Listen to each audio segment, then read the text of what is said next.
एक छोटे से शहर में रहने वाली 16 साल की चुलबुली लड़की थी। वह अपने परिवार की लाडली थी और अपने पापा से अक्सर अजीब अजीब फरमाइश करती रहती थी। सोनिया का दिल हमेशा से एक पालतू कुत्ते को घर लाने का था। उसे लगता था कि एक प्यारा सा कुत्ता उसकी सबसे अच्छी कंपनी बन सकता है। एक दिन उसने पापा से जिद शुरू कर दी, पापा मुझे एक कुत्ता चाहिए, सबके पास है और मैं अकेली हूँ जिसके पास कोई पालतू जानवर नहीं है। पहले तो पापा ने उसे समझाने की कोशिश की कि पालतू जानवर की जिम्मेदारी उठाना आसान नहीं है, लेकिन सोनिया की मासूमियत और जिद के आगे उनकी एक ना चली। कुछ दिनों बाद सोनिया के पापा प्यारा सा गोल्डन रिट्रीवर पिल्ला घर ले आए। सोनिया खुशी से झूम उठी। उसने उस पिल्ले का नाम टॉमी रखा। टॉमी और सोनिया जल्दी ही एक दूसरे की सबसे अच्छे दोस्त बन गए। सोनिया हर वक्त टॉमी के साथ खेलने लगी। वह उसके लिए अपने हाथों से खाना बनाती, उसके साथ पार्क में दौड़ती और उसे नए नए ट्रिक्स सिखाती। टॉमी भी सोनिया के इशारों को समझने लगा और हर वक्त उसके पीछे पीछे रहता। धीरे धीरे सोनिया को यह महसूस होने लगा कि टॉमी सिर्फ उसका पालतू नहीं बल्कि उसकी जिंदगी का सबसे खास हिस्सा बन गया है। वह अपनी हर बात टॉमी से शेयर करने लगी, अपनी खुशियां, अपने गिले शिकवे। सोनिया ने अपनी सहेलियों से मजाक में कहना शुरू कर दिया, मुझे अब किसी बॉयफ्रेंड की जरूरत नहीं, मेरा टॉमी ही मेरा बॉयफ्रेंड है। सोनिया टॉमी का इतना ख्याल रखती कि उसके पापा को कभी कभी लगता ये तो अपने भाई से ज्यादा इस कुत्ते को प्यार करती है। सोनिया हर दिन टॉमी के लिए नए नए कपड़े लाती और उसे स्टाइलिश बनाती, यहाँ तक कि वह उसे अपनी स्टडी टेबल पर बिठाकर पढ़ाई करने की कोशिश करती। एक दिन सोनिया की सहेलियां उससे मिल आई। जब उन्होंने सोनिया को टॉमी के इतना घुला मिला देखा तो सब हंसने लगी। एक सहेली ने मजाक में कहा, तू टॉमी के साथ शादी कर ले, वैसे भी इसे तू अपना बॉयफ्रेंड मान चुकी है। सोनिया भी धाका लगाकर हंस पड़ी और बोली, हाँ कम से कम यह मुझसे कभी झगड़ा तो नहीं करेगा। सालों बाद भी जब सोनिया बड़ी हो गई और अपनी जिंदगी में आगे बढ़ी, टॉमी का प्यार उसके लिए वैसा ही बना रहा। वह हमेशा कहती, टॉमी ने मुझे सिखाया कि बिना शब्दों के भी सच्चा प्यार कैसे जताया जाता है। सोनिया टॉमी की कहानी अजीब और दिलचस्प मोड़ लेने लगी जब सोनिया ने मजाक में कही गई बात को गंभीरता से लेना शुरू कर दिया। 16 साल की सोनिया अपने दोस्तों और परिवार के बीच थोड़ी चुलबुली और कल्पनाशील स्वभाव की मानी जाती थी। टॉमी के साथ उसका लगाव इतना गहरा हो गया था कि वह उसे अपनी जिंदगी का सबसे अहम हिस्सा मानने लगी। सोनिया ने एक दिन अपने पापा से कहा, पापा मुझे टॉमी से शादी करनी है। पापा ने पहले तो ये सोचकर इसे मजाक समझा और हंसकर टाल दिया, लेकिन सोनिया इसे लेकर पूरी तरह गंभीर थी। वह हर किसी को यही बताने लगी कि वह टॉमी से शादी करना चाहती है। सोनिया की यह बात सुनकर घर वाले और रिश्तेदार असमंजस में पड़ गए। माँ ने कहा, बेटा ये कैसी बात कर रही हो, टॉमी तो एक कुत्ता है। लेकिन सोनिया का कहना था, टॉमी मुझसे ज्यादा वफादार है और वह मुझे हर वक्त खुश रखता है, उसे समझने में मुझे किसी शब्दों की जरूरत नहीं होती। सोनिया की जिद दिन दिन बढ़ने लगी। परिवार ने सोचा कि शायद यह उसकी किशोरावस्था की कोई असामान्य कल्पना है जो समय के साथ खत्म हो जाएगी। लेकिन जब सोनिया ने सबके सामने एक दिन घोषणा कर दी कि वह अपनी 18वीं सालगिरह पर टॉमी से शादी करेगी तो घर वालों की चिंता और बढ़ गई। कुछ दोस्तों ने इसे हंसी में उड़ा दिया तो कुछ ने इसे सोनिया की भावनाओं का मजाक समझा, लेकिन सोनिया पूरी तरह अपने फैसले पर अडिग रही। आखिरकार सोनिया के पापा ने एक अनोखा तरीका अपनाया। उन्होंने सोचा कि सोनिया की इस कल्पना को एक खेल की तरह पूरा करके उसकी जिद को शांत किया जाए। उन्होंने एक छोटा सा कार्यक्रम रखा जिसमें सोनिया और टॉमी के लिए फेक वेडिंग का आयोजन किया गया। दोस्तों और परिवार वालों ने इसे एक मजेदार खेल के रूप में लिया। सोनिया ने टॉमी के लिए खास ड्रेस तैयार की और खुद भी एक सफेद ड्रेस पहनी। जब शादी का खेल हुआ तो सब हंसी मजाक में शामिल हुए। सोनिया इस छोटे से समारोह में बेहद खुश दिखी, लेकिन जैसे जैसे समय बीता सोनिया को धीरे धीरे समझ आने लगा कि उसका प्यार टॉमी के प्रति भावनात्मक था, लेकिन वास्तविकता में ये सिर्फ एक मासूम कल्पना थी। इस घटना के बाद सोनिया ने टॉमी को पह की तरह ही अपना सबसे प्यारा साथी माना, लेकिन अब उसने अपने रिश्ते को और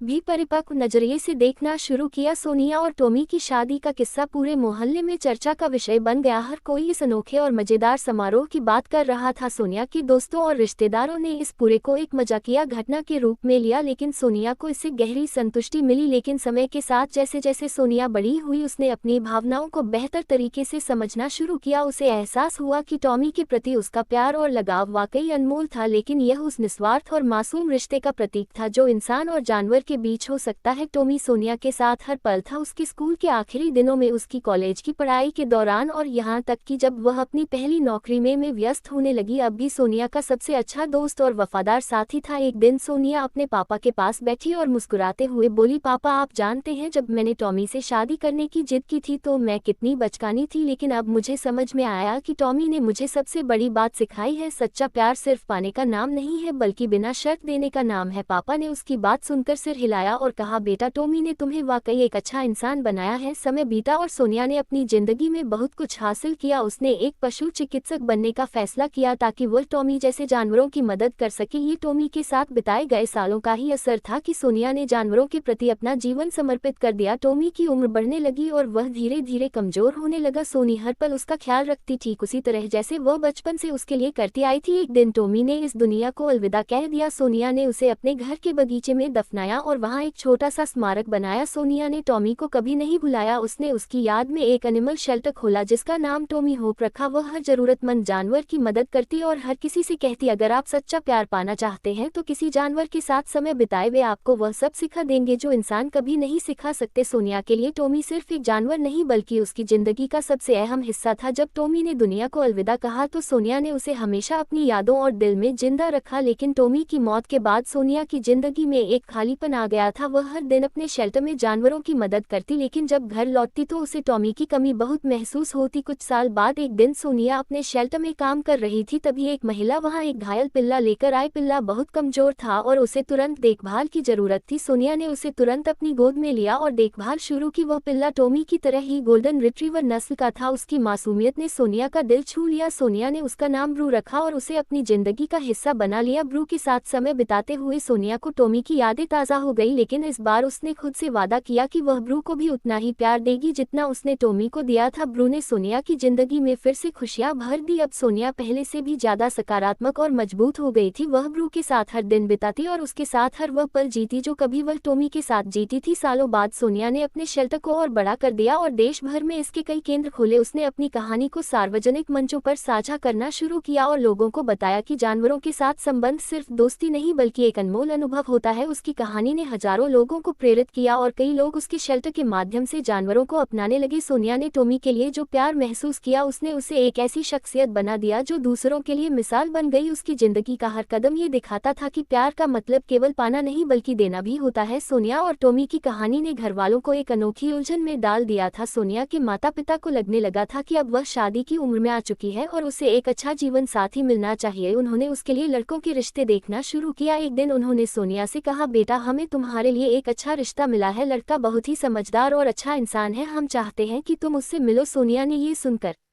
तुरंत कहा, पापा मैंने पहले ही शादी कर ली है, मैं टॉमी की पत्नी हूँ, मुझे किसी और से शादी करने की जरूरत नहीं है। सोनिया के इस जवाब ने सबको चौंका दिया। पापा ने उसे समझाने की कोशिश की, बेटा टर तुम्हारा पालतू कुत्ता है, वह तुम्हारा दोस्त और साथी हो सकता है लेकिन इंसानी रिश्ते अलग होते हैं, हमें तुम्हारे भविष्य की चिंता है। लेकिन सोनिया किसी की बात सुनने को तैयार नहीं थी। उसने कहा, पापा टॉमी मुझे सबसे ज्यादा प्यार करता है, उसने कभी मुझसे झूठ नहीं बोला, कभी मुझे तकलीफ नहीं दी, वह हमेशा मेरे साथ है, मुझे किसी और की जरूरत नहीं है। ये बात सुनकर घर वाले और रिश्तेदार परेशान हो गए। उन्हें समझ नहीं आ रहा था कि सोनिया को इस स्थिति से कैसे बाहर निकाला जाए। उन्होंने सोनिया से बार बार बात की लेकिन वह हर बार अपने फैसले पर अडिग रही। समय के साथ सोनिया के माता पिता को एहसास हुआ कि उसकी यह भावना शायद उसके अकेलेपन और टॉमी के साथ गहरे लगाव का नतीजा है। उन्होंने उसे समय देने का फैसला किया और उसकी जिद को लेकर उस पर दबाव डालना बंद कर दिया। इस दौरान सोनिया ने अपने अंदर भावनात्मक पहलुओं को समझने की कोशिश की। उसने महसूस किया कि उसका टॉमी के प्रति प्यार निस्वार्थ था, लेकिन यह एक इंसान और जानवर के रिश्ते की सीमाओं के भीतर ही सही था। धीरे धीरे उसने ये स्वीकार करना शुरू किया कि जीवन में इंसानी रिश्ते भी उतने ही महत्वपूर्ण होते हैं। कुछ साल बाद सोनिया ने अपने जीवन को नए तरीके से देखना शुरू किया। उसने महसूस किया कि टॉमी उसकी जिंदगी का अहम हिस्सा था, लेकिन उसे अपने जीवन के बाकी पहलुओं पर भी ध्यान देना होगा। उसने अपनी जिंदगी को संतुलित किया और अपने माता पिता की बातों को समझा। इस कहानी का अंत यह सिखाता है कि कभी कभी भावनाएं हमारी सोच पर हावी हो जाती है, लेकिन समय और समझ से हम सही दिशा में आगे बढ़ सकते हैं। धन्यवाद।